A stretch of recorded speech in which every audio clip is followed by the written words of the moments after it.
नमस्कार दोस्तों, आचार्य कौटिल्य अकेडमी के ऑनलाइन प्लेटफॉर्म पे आपका स्वागत है। दोस्तों, आज की वीडियो में हम देखेंगे संप्रभुता के बारे में।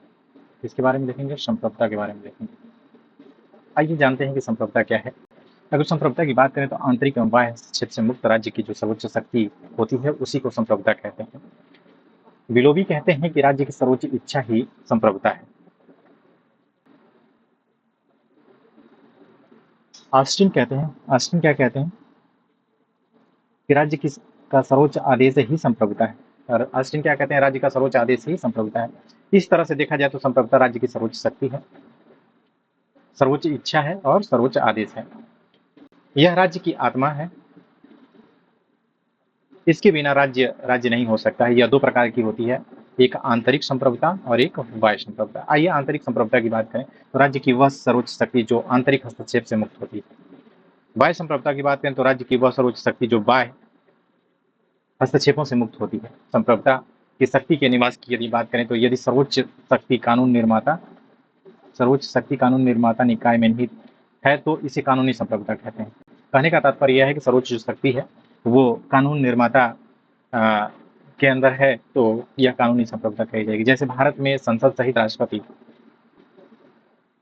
कानूनी संप्रभु है क्योंकि यह सर्वोच्च कानून निर्माता निकाय है। यदि राजतंत्र होता तो कानून संप्रभु होता। यदि राजतंत्र होता तो कानून संप्रभु होता, संप्रभु राज्य होता। कौन होता? राजा होता। अगर जो आगे हम बात करें तो संप्रभुता की अवधारणा के विकास की बात करेंगे तो सेवरेंटी या संप्रभुता शब्द का प्रयोग सर्वप्रथम 19वीं शताब्दी में होता है। और कौन करते हैं? बोधा करते हैं। और अपनी किस किताब में करते हैं? तो द रिपब्लिका में करते हैं। ध्यान रहे कि रिपब्लिक पुस्तक अरस्तु की है, लेकिन द रिपब्लिक की बात करें तो यह बोधा की पुस्तक का नाम है। इसी में यह अपनी संप्रभुता के विचार का वर्णन करते हैं। संप्रभुता के उद्भव को फ्रांसीसी धार्मिक गृह युद्धों ने प्रेरित किया। इन गृह युद्धों से निपटने के लिए बोधा ने सर्वोच्च शक्ति की आवश्यकता पर बल दिया। इसी को सर्वोच्च शक्ति या शक्ति को उन्होंने संप्रभुता कहा। जो सर्वोच्च शक्ति है इसी को बोधा संप्रभुता कहते हैं। बोधा के अनुसार यदि हम बात करें तो संप्रभुता नागरिक जनों और प्रजाजनों के ऊपर सर्वोच्च शक्ति है जो कानून से भी परे हो। इस तरह बोधा संप्रभुता को कानून से भी परे बताकर पूर्ण संप्रभुता की परिभाषा देते हैं। बोधा पूर्ण संप्रभुता की परिभाषा देते हैं और यह कहते हैं कि संप्रभुता को कानून से भी परे बताकर। आइए देखते हैं कि फिर भी जो है कि इन परिभाषाओं को देते हुए वो संप्रभुता पर 3 बंधन लगाते हैं। 3 बंधनों में क्या क्या है? तो संप्रभु ईश्वरीय या दैवीय नियमों का उल्लंघन नहीं कर सकता है। संप्रभु जो होगा ईश्वरीय और दैवीय नियमों का उल्लंघन नहीं कर सकता है। क्या नहीं कर सकता है? तो ईश्वरीय और दैवीय नियमों का उल्लंघन नहीं कर सकता है। और वहीं दूसरे की बात करें तो उत्तराधिकार के नियम का उल्लंघन नहीं कर सकता है। उत्तराधिकार के नियम का उल्लंघन नहीं कर सकता है। व्यक्तिगत संपत्ति को छीन नहीं सकता है। व्यक्तिगत जो संपत्ति होती है उसे छीन नहीं सकता है।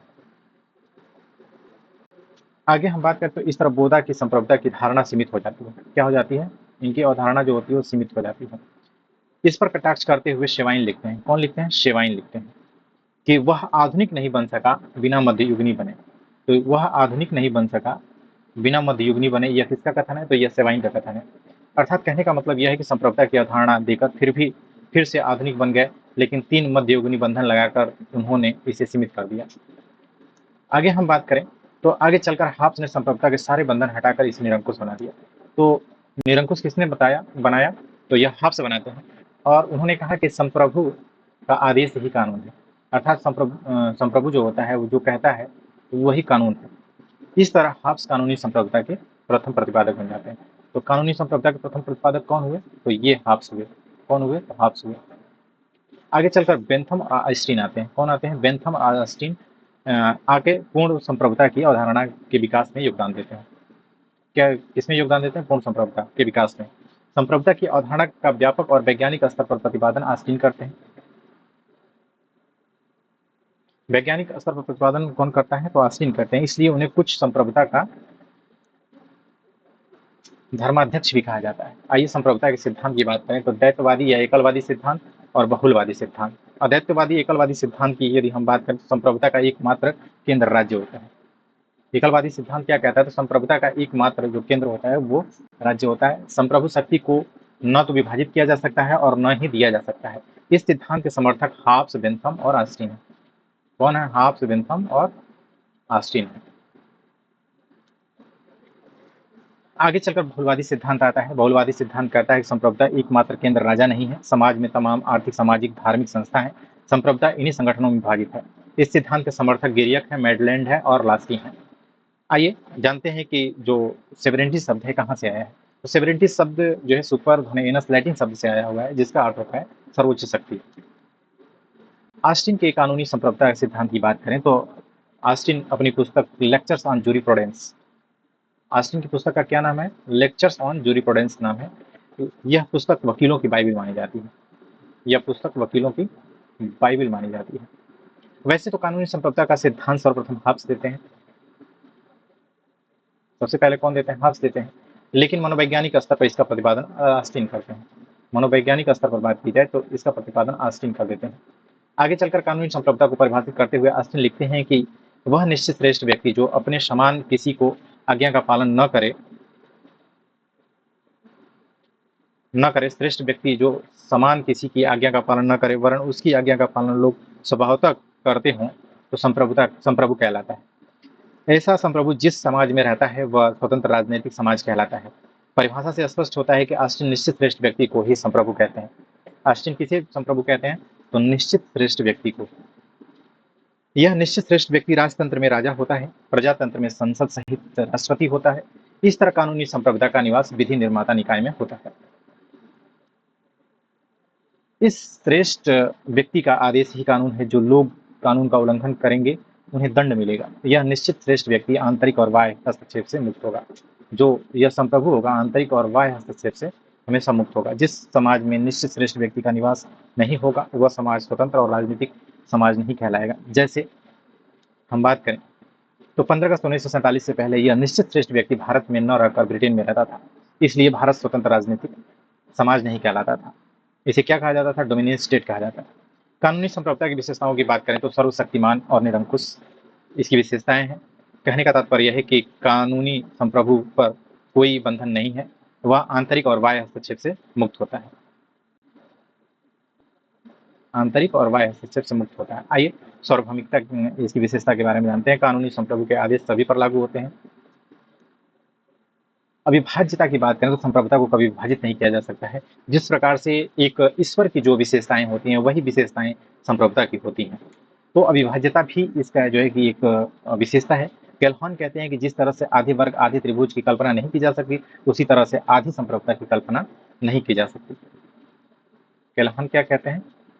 जिस तरह से आधे वर्ग आधे त्रिभुज की कल्पना नहीं की जा सकती उसी तरह से आधी संप्रभुता की कल्पना नहीं की जा सकती। अर्थात संप्रभुता का विभाजन नहीं हो सकता है। विभाजन होने का अर्थ दो नए राज्यों का बनना होगा। इस तरह एक राज्य में एक ही संप्रभु रह सकता है। इसलिए कानूनी संप्रभुता सिद्धांत को अद्वैतवादी या एकलवादी सिद्धांत कहा जाता है। कभी कभी इसे विश्लेषणवादी सिद्धांत भी कह दिया जाता है। आइए अगली विशेषता की बात, अद्वैता। संप्रभुता किसी को दी नहीं जा सकती है। रूसो कहते हैं कि संप्रभुता का स्थानांतरण नहीं हो सकता है। रूसो क्या कहते हैं कि संप्रभुता का स्थानांतरण नहीं हो सकता है।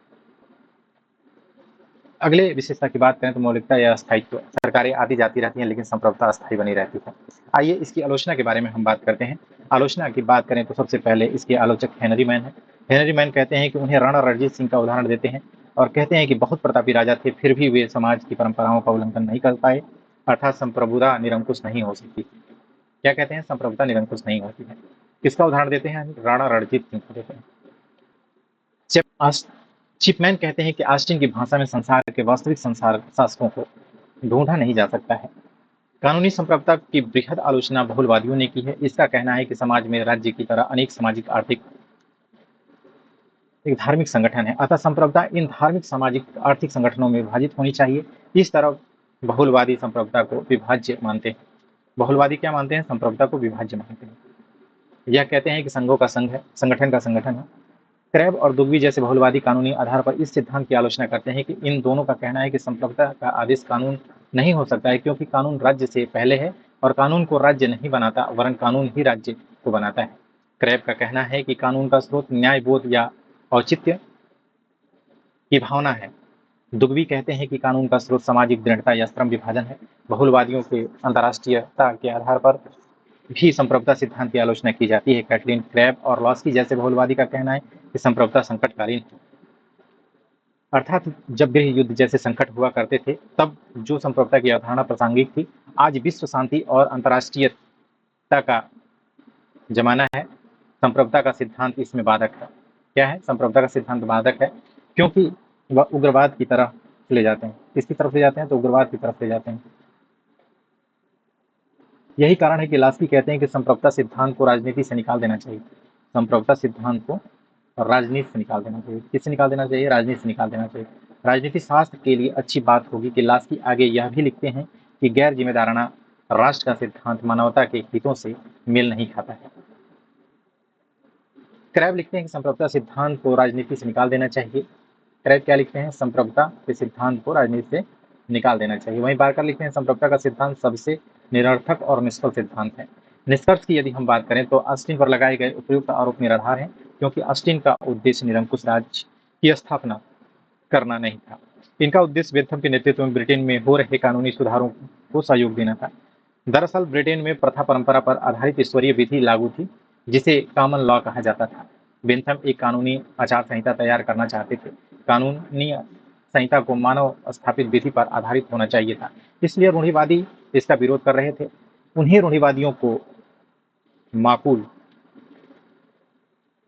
जवाब देने के लिए ऑस्टिन ने कहा कि कानून ही संप्रभु का आदेश है।